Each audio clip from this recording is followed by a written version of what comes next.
Okay, hey guys, we are going to go over really quickly how to watch out for more advanced scams or even legitimate businesses that are trying to scam you. You know, one way to look at this is it's like trying to catch a fish, right? There's certain types of fish you can just use a worm, right? Other ones you got to use spinners. Other ones you got to use, certain types of things. Because one fish ain't necessarily going to go after one bait while another ain't going to go after another. So with these scams, they're always trying to find the thing that's going to get you. And I always have a general principle that everyone has the thing that's going to get them, or at least it's going to get their attention. Okay, so I'm going to show you today. I had that happen today with me. So here we showed up. I get this email. It says, "Hello, sir. Okay, I'm writing to inform you that third company from a third-party company wanted to ask you if you can help me out on an all-night job located in Twin Falls for tonight, blah, blah, blah. It's an all-night job, as they said. We need a technician for tonight to go on site and swap point-of-sales devices at a Costco." So you look at this and you go, okay, well, what is this? Is it a scam? Because you need to come into all of this stuff with sort of a skeptical eye. Okay, and it looks fairly legit. As I'm looking at it, it's okay, it seems kind of legit. There's some interesting things. It says from a third-party company. It's kind of a weird way to refer to yourself. If you can help me out, it's like you help us out, our company. We have an opportunity. Those are more the languages businesses usually use. But again, it's not enough to throw this out. And how does it get me? Well, hey, I would like some computer work, right? And this sounds like this would be a good amount of money. Sure, let's get into it. So I look over here, look at it. Okay. So first thing you want to do is we're going to go do a Google search on this. So we go Barista Global Services. So we head on over to our internet, okay? And let's just do a quick Google search. Barista Global Services, and let's just type scam, or is it a scam? And so it brings up some things. Cons: they are constantly weekend hours, night hours included. They offer low budgets, but the worst part is they actually never pay you. Okay, let's look on. Reddit is a good thing to look at because those are actual legitimate people. Some of these other things can be manipulated. Name and shame. Barrister is awful. I did a few jobs that went well, but then they told me, so you can go on here, nonstop recruiting calls. Here's a 1.5 star. Mostly dissatisfied, so they ain't looking good. So we can continue on. Here's they get higher ratings. It's a great IT company, which is kind of awkward because it goes off of these other ones. Ain't saying that, but sure, maybe that's good. This Glassdoor, hell, they got 5 stars on this one. Now, if you click over on there, we ain't going to do it because it's going to give me a pop-up. It actually says, it warns you that companies can remove bad reviews. So we're kind of getting mixed messages about this. Okay, so it's like, but it's enough to like let's look forward. Okay, they almost never pay you. So we're starting to see, here's some more. We're starting to see patterns that I don't know. This don't seem quite legit. But what do? I went ahead, give them a call. Okay, because hey, if the Lord's opened the door, let's walk through it. But at the same time, we need to not be silly. We need to be wise, don't we? So this is how this one goes. Okay, so I call them up. Oh, okay, we're happy to tell you about the job. You got to listen for little things they say. So like mention, it says, okay, it'll be from this time. You'll be working with Toshiba. They're saying the right things. They mentioned Pole Line Road, which is a road here in my town, and you're like, yeah, okay, I'm listening for key things to see if they're legitimate or not. Okay, then they start saying stuff like, when you arrive, don't mention to anyone that you're working with barista. And you're like, well, why? That's kind of weird. Are you, so even if it is legit, why wouldn't you want the people there knowing that you're working for this third-party thing? So maybe you're legit, but maybe there's something that's not quite cool about it, right? That's not good. Some start little alarms, but again, you can walk through these things as long as you're skeptical. Okay. You want to be watching out for them asking you something like for your information. Well, sir, to do this, we're going to need your social security. Oh, sir, to do this, we're going to need to get you on there. You go, the more you're asking, I don't know any jobs really that I had to give this kind of information offside of an application form. Okay, so this company in particular, they called back, all right, and they said, all right, so we're going to have you set up an account. Now, that's not a big deal, but it's, it's a little, okay, interesting. So they send you over to their site. First of all, there's errors on their accounts. I noticed something that's not what do you call it, spelt right. So maybe they just made a small mistake. But again, most legitimate businesses aren't going to make those kind of small mistakes. But here's the kicker, okay? So we get in here and they say, okay, well, we're going to need to get you paid, so you got to go over to your banking information. Now, you and I both know that when you go working for any job, even if it's a freelance thing, they send you a W-4. They send you some kind of tax forms that you fill out.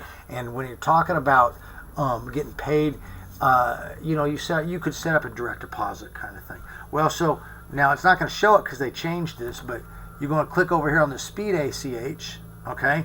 And what it came up before was all of a sudden it's asking for your checking number and your routing number. Who asks for your routing number? Now think about this. What can you do if you have a person's name, their checking number, and their routing number? You can pull money out of that banking account, you put money into it, but you have access to that account, okay? Now, I want to show you something. I called them on it and said, listen, I'm not interested no more. I'm not going to put this in here. And then you come back to the site and they've removed it, okay? So that's another sign that these guys are scamming you, okay? So, again, you go back to the internet. I haven't found anything that says that they're not a, quote, legitimate business, but I found a lot of stuff that says that they have very questionable practices. People don't get paid. And who knows what happens in time that maybe they get taken over by scammers or whatever. The other thing, too, you call and you realize there's certain accents that are being used, like for everyone you're talking about, and you're like, okay, it's not that's bad, but you start wondering, is this even in this country that I'm talking to? And you have to understand that this stuff is very prevalent, okay? And the more you get onto the internet and all that kind of stuff, the more you open your stuff up. Some of you are going to be starting your own web businesses with AI and all this kind of stuff, and you got to understand that the more you start making yourself out there, the more these things open. It's like open a window, the more flies come in. But now I'm going to show you the kicker over here, okay? So we're going to head on over to, I think, this one here. And let's scam this on over to here. And so here's the kicker. The minute I tell them that I'm not interested, all of a sudden my phone starts blowing up. I start getting phone call. I don't answer it. Phone call. 10 minutes, they call me like 4 or 5 times.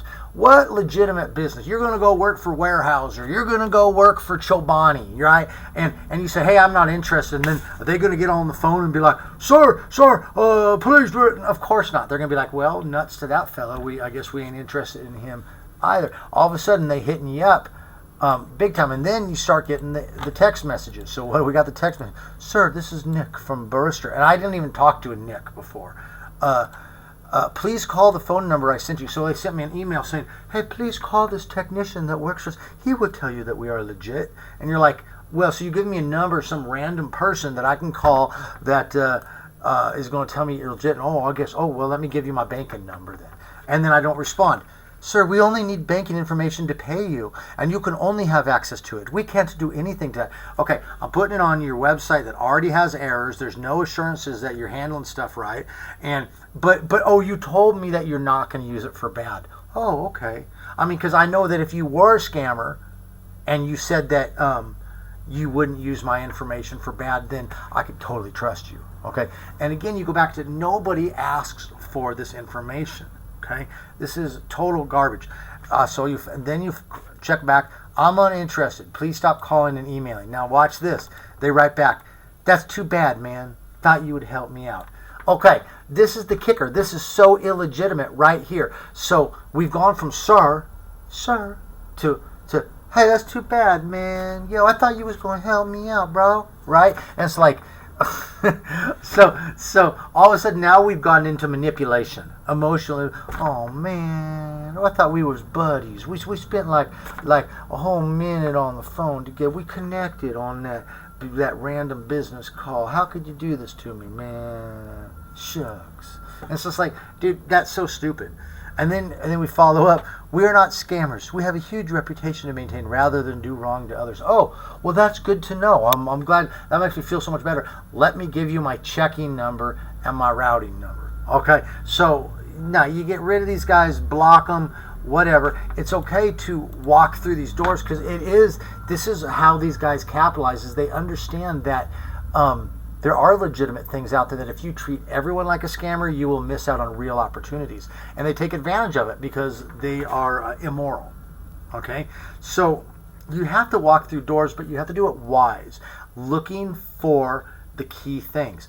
And I'm going to tell you, the technology is getting good enough now that if someone, let's say one of your friends get their Facebook page hacked, they can just copy and paste everything, throw it into a machine, and have it say, give me responses that will make the person that I'm talking to think that it's this person. And it can go through old things and make it sound like your friend. So you've got to be aware. If you have a friend, things, you just look for stuff that doesn't fit. Like say my cousin suddenly writes me and says, oh, hey, Jim, how you doing? And, hey, I'm going back to this thing. I found this program with the government where you could make thousands of dollars. I'm going to go, okay, first of all, this doesn't sound like anything my cousin would ever write me. Like, they would never write me that. Even if they did have something like that, they'd never write me about that. And two, that's something that sounds familiarly like a scam, okay? Watch for little things, okay? It's not that you got to distrust the world, but you have to understand that there are scumbags out there that are relying on you being a trusted person, and so we just got to put up our scanners, right? It's like Star Trek. We just got to scan it a little bit, keep those scanners on so you can engage. But then when somebody starts speaking, you have that little thing in your mind going, wait, that seems kind of weird, okay? Never give your information out. Never give your checking and your routing information out. I mean, that's just the dumbest thing ever that I've even heard.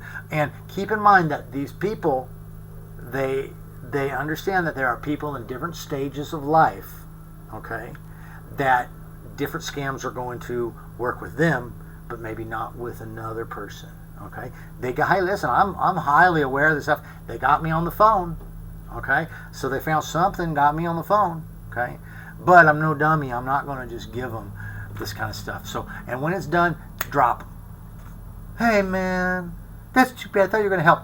Don't respond. They're using emotion. They're trying to engage you, keep you online. It's like you're a fish. They had you on the hook.